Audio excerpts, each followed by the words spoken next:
is being taught to them in school. There's a lot of grooming going on in school through so-called sex education.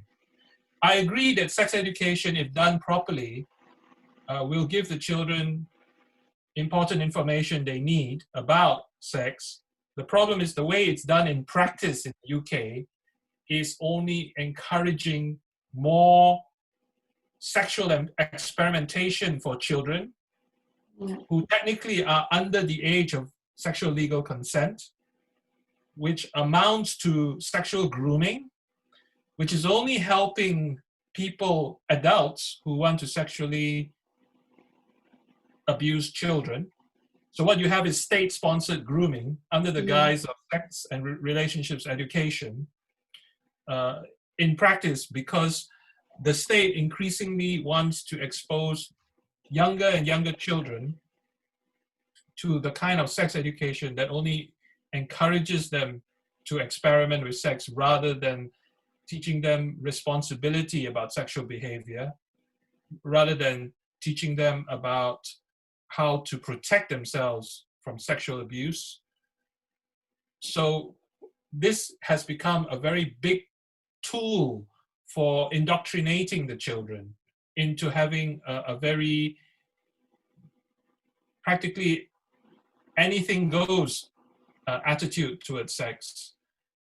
And that's not surprising then that the UK has such a high level of teen pregnancies, because they are not being taught to protect themselves from this kind of situation. Instead, in practice, they are being led into it, while of course the state keeps claiming, oh, well, we got a high number of teen pregnancies, therefore we got to give them more sex education. So it's just pouring fuel on the fire, making the problem worse.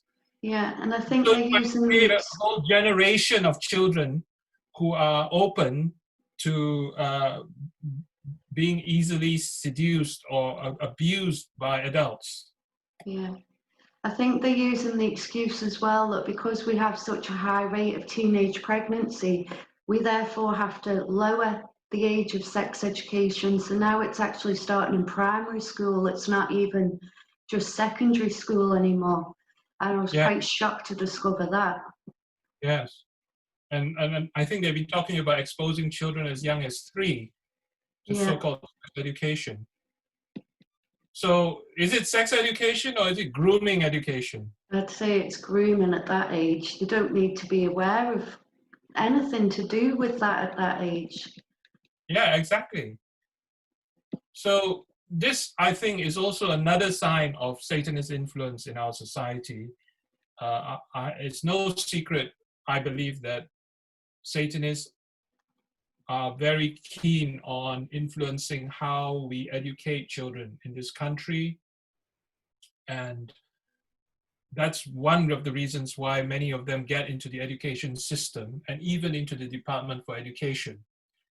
Of course, there are good, sincere teachers out there, good, sincere people in the Department for Education, but who is practicing or exercising the real influence in these places, or extensive influence in these places?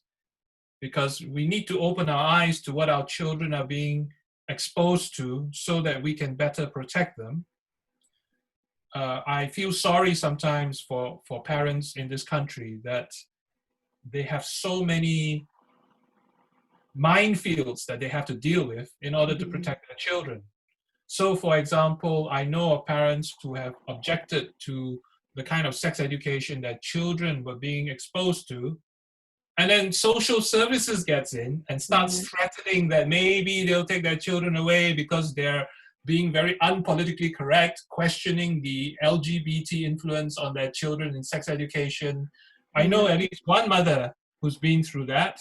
And this social services intervention and threat of taking children away has become like a weapon of the state to enforce compliance with what the state wants us to do, to enforce compliance with the state's ideology. It's become a weapon of control, basically. Yeah, definitely. And this is what I was saying before about people turning a blind eye and thinking, well, it's got nothing to do with me, so I'm not getting involved. But then, as you say, when you try and like protect your children and do what you feel is right, then you're getting the social services coming in that way as well. So you're still affected by it ultimately. Yes. And if they start restricting your freedom to express yourself, which is another thing that the Satanists would love to enforce over all of us, then that is the result of your indifference to this issue. Because the Satanists want to take away freedom of expression, freedom to decide how you raise your children and how you educate them, and freedom of religion. Unless, of course, you decide to worship the devil, of course, then that is promoted very strongly and supported very strongly. All these freedoms are being chipped away steadily, and it's going to affect all of us, even if you don't have children. Yeah, I think it already is. It already is, yes. The process has already started, it's well underway.